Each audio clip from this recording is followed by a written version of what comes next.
ಹೌದು ವೀಕ್ಷಕರೇ, ಹೀಗೆ ಇರೋ ಒಂಚೂರು ಜಾಗದಲ್ಲಿ ಇಕ್ಕಟ್ಟಿನ ಮನೆಗಳು, ಸ್ವಚ್ಛತೆ ಇಲ್ಲದೆ ಕಸ ಕಡ್ಡಿಗಳ ಕೊಳಚೆ ನೀರಿನ ಮಧ್ಯೆಯೇ ಬದುಕು ಕಟ್ಟಿಕೊಂಡು ಜೀವನ ನಡೆಸೋ ಪರಿಸ್ಥಿತಿ ಇನ್ನು ಚಿಕ್ಕಬಳ್ಳಾಪುರ ನಗರ ವ್ಯಾಪ್ತಿಯಲ್ಲಿ ಇದೆ ಅನ್ನೋದಕ್ಕೆ ಈ ದೃಶ್ಯಗಳೇ ಸಾಕ್ಷಿಯಾಗಿದೆ.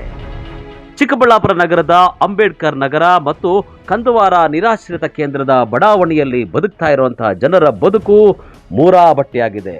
ಅದರಲ್ಲೂ ಚಳಿಗಾಲ ಬಂತು ಅಂದರೆ ಇಲ್ಲಿನ ಜನರ ಪರಿಸ್ಥಿತಿ ದೇವರಿಗೆ ಪ್ರೀತಿ. ಇನ್ನು ಜನಪ್ರತಿನಿಧಿಗಳು ಚುನಾವಣೆ ಸಂದರ್ಭದಲ್ಲಿ ಈ ಏರಿಯಾಗಳಿಗೆ ಮತಯಾಚನೆಗೆ ಬರೋದು ಬಿಟ್ಟರೆ ಗೆದ್ದ ನಂತರ ಇವರ ಕಷ್ಟಗಳನ್ನು ಕೇಳಲು ಯಾರೂ ಬಂದೇ ಇಲ್ಲವಂತೆ. ಇವರ ಬದುಕುಗಳನ್ನು ನೋಡಿದರೆ ಇನ್ನು 10-20 ವರ್ಷಗಳ ಹಿಂದಕ್ಕೆ ಹೋಗಿದೆಯಾ ನಮ್ಮ ಚಿಕ್ಕಬಳ್ಳಾಪುರ ನಗರ ಅಂತ ಅನ್ನಿಸದೇ ಇರೋದಿಲ್ಲ. ಇವರ ಸಂಕಷ್ಟವನ್ನು ಅರಿತ ಮಾನಸ ಸೇವಾ ಟ್ರಸ್ಟ್ ಅಧ್ಯಕ್ಷ ಡಾಕ್ಟರ್ ಮಧುಕರನ್ ಚಳಿಗಾಲದಲ್ಲಿ ವೃದ್ಧರು ಬೆಚ್ಚಗೆ ಇರಲಿ ಅಂತ ಕಂಬಳಿಗಳನ್ನು ವಿತರಿಸೋದಕ್ಕೆ ಅಂತ ಮುಂದಾಗಿದ್ರು. ಈ ವಿಚಾರ ತಿಳಿದ ಸಮಾಜ ಸೇವಕ ಮತ್ತು ಭಗತ್ ಸಿಂಗ್ ಚಾರಿಟಬಲ್ ಟ್ರಸ್ಟ್ ಅಧ್ಯಕ್ಷ ಸಂದೀಪ್ ರೆಡ್ಡಿ ಕಂಬಳಿಗಳನ್ನು ನಾನೇ ನೀಡೋದಾಗಿ ಹೇಳಿ 100 ಕಂಬಳಿಗಳನ್ನು ತರಿಸಿ ವಿತರಿಸಿದ್ದಾರೆ. ಚಿಕ್ಕಬಳ್ಳಾಪುರ ನಗರದ ಚಾಮರಾಜನಗರ ಕಂದವಾರ ನಿರಾಶ್ರಿತರ ಕೇಂದ್ರದಲ್ಲಿ ಸ್ವತಃ ಅವರೇ ನೇರವಾಗಿ ಮನೆ ಮನೆಗೆ ತೆರಳಿ ವೃದ್ಧರಿಗೆ ವಿತರಣೆ ಮಾಡಿದ್ದಾರೆ.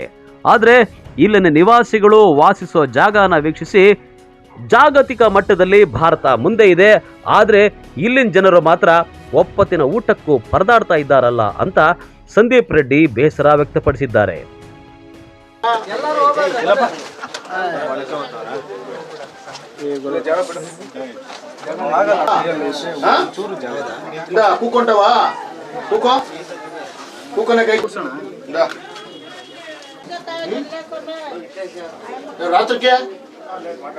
రాత్రి పెట్టుకో పెన్షన్ వస్తుందా లేదా? పెన్షన్ వస్తుందా లేదా? ఏం దుర్దైవ సార్. సరే పనుకో, అದ್ರ ಕಪ್ಕೋ ಆಮಿಟ್ಗೆ.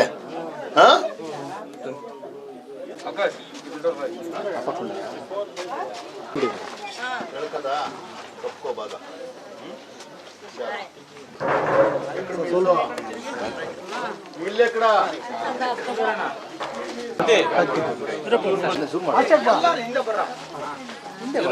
ಬ್ಲೈಂಡ್ ಯಾರೋ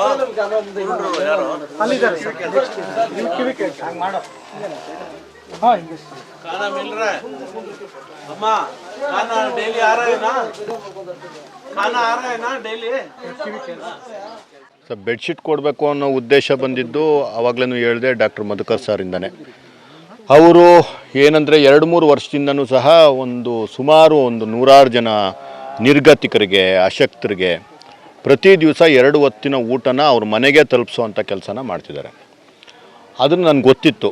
ಅವರು ಆ ಥರ ಕೊಡೋವಂಥ ಸಂದರ್ಭದಲ್ಲಿ ಈ ಚಳಿ ಏನು ಈ ಸಲ ಸ್ವಲ್ಪ ನಾರ್ಮಲ್ ಚಳಿ ಅಲ್ಲ, ಇದು ಅಬ್ನಾರ್ಮಲ್ ಈ ಸಲ, ಈ ವರ್ಷ ತುಂಬ ಒಂದು ಕಷ್ಟ ಅನುಭವಿಸ್ತಾ ಇರೋದು ಬಡವರು ಮತ್ತು ಇದನ್ನೆಲ್ಲ ನೋಡಿ ಫೇಸ್ಬುಕ್ಕಲ್ಲಿ ಪೋಸ್ಟ್ ಹಾಕಿದ್ರು. ನಾವೆಲ್ಲ ಸೇರಿ ಸಹೃದಯರೆಲ್ಲ ಸೇರಿ ಏನಾದರೂ ಮಾಡೋಕ್ಕಾಗುತ್ತಾ, ಇಂಥ ಜನಗಳಿಗೆ ನಾವು ಬೆಡ್ಶೀಟು ಮತ್ತು ಬ್ಲ್ಯಾಂಕೆಟು ಕೊಟ್ಟು ಅವ್ರಿಗೇನಾದರೂ ಅವ್ರ ಜೊತೆ ನಿಂತ್ಕೊಳಕ್ಕಾಗುತ್ತಾ ಅಂತ ಹಾಕಿದರು. ಅದಕ್ಕೆ ನೋಡಿ ನನಗೆ ಯಾಕೋ ಮನಸ್ಸು ತಡೆಯೋಕ್ಕಾಗಲಿಲ್ಲ. ಇಮಿಡಿಯೇಟ್ ಸಾರಿಗೆ ಫೋನ್ ಮಾಡಿದೆ ಆ ಪೋಸ್ಟ್ ನೋಡಿದ್ದಾದಮೇಲೆ. ನಾವೆಲ್ಲ ಸೇರಿ ಮಾಡೋಣ ಅಂತಂದೆ. ಸಾರ್ ಅವರ ಮಾರ್ಗದರ್ಶನದಲ್ಲಿ ಇವತ್ತೇನಿದೆಯೋ ನಾವು ಎಲ್ಲ ಕಡೆನೂ ಬ್ಲ್ಯಾಂಕೆಟ್ಸ್ ಕೊಡೋವಂಥ ಕೆಲಸನ ಮಾಡ್ತಾಯಿದ್ದೀವಿ. ನಿಜಕ್ಕೂ ಹೇಳ್ಬೇಕಂದ್ರೆ ಇದೇನೋ ದುಸ್ವಪ್ನ ಇದ್ದಂಗಿದೆ. ಅಂದರೆ ಈ ರೀತಿ ಸಹ ಬದುಕುಗಳು ಇರುತ್ತೆ ಅನ್ನೋದನ್ನು ನೋಡೋದಕ್ಕೇ ನಿಜಕ್ಕೂ ನೋವು ತರೋಂಥ ಸಂಗತಿ, ಜಾಸ್ತಿ ಮನಸ್ಸಿಗೆ ನೋವಾಗೋಂಥ ಸಂಗತಿ. ನಾವ್ಯಾರು ಆವಾಗಲೇ ನಮ್ಮ ಡಾಕ್ಟರ್ ಸರ್ ಹೇಳ್ತಿದ್ರು, ನಾವ್ಯಾರು ನಿದ್ದೆ ಕೂಡ ಮಾಡಬಾರ್ದು ಮನುಷ್ಯರಾಗಿದ್ದರೆ. ಅಂತಹ ಪರಿಸ್ಥಿತಿ ಇವತ್ತೆಲ್ಲ ಇದೆ. ದಯವಿಟ್ಟು ನಾವೆಲ್ಲರೂ ಏನೇ ಬೇರೆ ನಮ್ಮ ಮಧ್ಯೆ ಬೇರೆ ಬೇರೆ ಭಿನ್ನಾಭಿಪ್ರಾಯಗಳಿರಲಿ, ಇನ್ನೊಂದಿರಲಿ, ನಾವೆಲ್ಲ ಮನುಷ್ಯರಾಗೋಣ. ಇವ್ರ ಜೊತೆ ನಿಂತ್ಕೊಳ್ಳೋ ಅಂತಹ ಕೆಲಸನ ಪ್ರಾಮಾಣಿಕವಾಗಿ ನಾವೆಲ್ಲ ಪ್ರಯತ್ನ ಪಡೋಣ ಅಂತ ಈ ಮೂಲಕ ಎಲ್ಲರಿಗೂ ಹೇಳೋಕ್ಕೆ ಇಷ್ಟಪಡ್ತೀನಿ ಸರ್. ನಾನು ರಾಜಕೀಯ ಮಾತಾಡೋದು ವೇದಿಕೆ ಅಲ್ಲ ಇದು. ಆದರೂ ಸಹ ಜನಪ್ರತಿನಿಧಿಗಳು ಮತ್ತು ನಮ್ಮ ಏನು ಸರ್ಕಾರ ಇದೆ ಅವ್ರದ್ದೇ ಆದಂತಹ ಜವಾಬ್ದಾರಿಗಳಿದೆ. ಅವರೆಲ್ಲ ನಿಜವಾಗ್ಲೂ ಇಚ್ಛಾಶಕ್ತಿ ತೋರಿಸಿದ್ರೆ ನಮ್ಮ ಭಾರತ ದೇಶ ಇಷ್ಟೊಂದು ಇವಾಗಲೂ ಹಿಂದುಳಿದಿರುತ್ತ ಪರಿಸ್ಥಿತಿಯಲ್ಲಿ ಇರ್ತಾ ಇರಲಿಲ್ಲ. ಇದಕ್ಕೆ ಪ್ರತಿಯೊಬ್ಬರೂ ಸಹ ಕಾರಣ. ಇದನ್ನು ಮುಂದೆ ಆದರೂ ಮುಂದಿನ ಪೀಳಿಗೆಯಲ್ಲಾದರೂ ಈ ರೀತಿ ಕಡುಬಡತನದಲ್ಲಿ ಬದುಕೋದನ್ನು ತಪ್ಪಿಸೋ ಅಂಥ ಕೆಲಸನ ಪ್ರಾಮಾಣಿಕವಾಗಿ ಎಲ್ಲರೂ ಮಾಡಲಿ ಅಂತ ಈ ಮೂಲಕ ಸವಿನಯವಾಗಿ ಕೇಳ್ಕೊತಾ ಇದ್ದೀನಿ ಸರ್.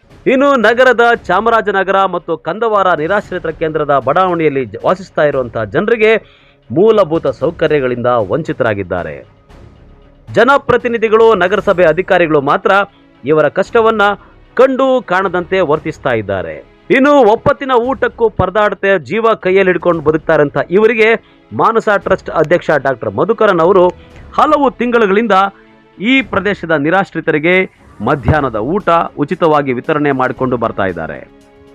ಈಗ ಸಮಾಜ ಸೇವಕ ಮತ್ತು ಭಗತ್ ಸಿಂಗ್ ಚಾರಿಟಬಲ್ ಟ್ರಸ್ಟ್ ಅಧ್ಯಕ್ಷ ಸಂದೀಪ್ ರೆಡ್ಡಿ ಸಹ ಕೈ ಜೋಡಿಸಿ ಬಡವರ ಪರ ಕೆಲಸ ಮಾಡೋಣ, ಹಸಿದವರಿಗೆ ಅನ್ನ ನೀಡೋಣ ಎಂದಿದ್ದಾರೆ. ನಾವು ಇದಕ್ಕಿಂತ ಮುಂಚೆ ಮುಷ್ಟೂರು ಮತ್ತು ಚಾಮರಾಜಪೇಟೆಯಲ್ಲಿ ಊಟ ಕೊಡ್ತಿದ್ವಿ. ಏನಕ್ಕೆ ಶುರು ಆಯಿತು ಅಂತಂದರೆ, ಆಸ್ಪತ್ರೆ ಮುಂದೆ ಊಟ ಕೊಡೋದು ನಿಮ್ಗೆ ಗೊತ್ತೇ ಇದೆ. 4-5 ವರ್ಷದಿಂದ ಕೊಡ್ತಿದ್ನಿ. ಎಷ್ಟೊಂದು ಜನ ಪಾಪ ಬಡವರು ಇರ್ತಾರೆ, ಅವ್ರು ಗೌರ್ಮೆಂಟ್ ಆಸ್ಪತ್ರೆವರೆಗೂ ಡೈಲಿ ಬರೋದಕ್ಕೆ ಆಗೋದಿಲ್ಲ. ಇವಾಗ ನೀವೇ ನೋಡಿರ್ಬೋದು, ಅವ್ರಿಗೆ ಈ ರಸ್ತೆ ಬಿಟ್ಟು ಪಕ್ಕ ರಸ್ತೆಗೆ ಹೋಗೋಕೆ ಅವ್ರಿಗೆ ಕಷ್ಟ. ಆ ಥರ ಎಷ್ಟೊಂದು ಜನ ಹಸುಕೊಂಡಿರ್ತಾರಲ್ವ, ಅವ್ರಿಗೆ ಮನೆಗೆ ಊಟ ತಲುಪ್ಸೋಕ್ಕಾಗತ್ತಾ ಅಂತ ಒಂದು ಸಣ್ಣ ಯೋಚನೆಯಿಂದ ಒಂದೊಂದೇ ಏರಿಯಾ ಶುರು ಮಾಡಿ ಎಲ್ಲ ಮಾಡಿದ್ವಿ. ಕಂದವಾರದಲ್ಲಿ ನನ್ನ ಫ್ರೆಂಡು ಅಡ್ವೊಕೇಟ್ ಮಂಜು ಅವನು ಇನ್ಸಿಸ್ಟ್ ಮಾಡ್ದ, ಸರ್ ಒಂದು ಸಲ ಬನ್ನಿ ಅಂತ. ಬಂದು ನೋಡಿದಾಗ ನಿಜಕ್ಕೂ ಅದು ಈ ಥರ ಜನ ಇದ್ದಾರ ಈ ಥರ ಕಷ್ಟದಲ್ಲಿ. ಏನೋ ನಂದು ತಪ್ಪೇನೋ, ಇವರು ಅಷ್ಟೊಂದೇನು ನಾನು ಇದಾಗೋದು ಬೇಕಿರಲಿಲ್ಲ, ಬಟ್ ನನಗೆ ಹಂಗೆ ಅನಿಸಿದ್ದು. ನಾನು ಇವ್ರಿಗೆ ಊಟ ಕೊಡದೇ ನನ್ನಿಂದೇನೋ ತಪ್ಪಾಗತ್ತೇನೋ ಅನ್ನೋ ಥರ ಭಾವನೆ ಬಂತು. ಮನುಷ್ಯನಾಗಿ ಹುಟ್ಟಿದ ಮೇಲೆ ನಮ್ಮ ಕೈಲಾದಷ್ಟು ನಾವು ಮಾಡಲೇಬೇಕು. ಹಾಗಾಗಿ ಶುರು ಮಾಡಿದ್ದು.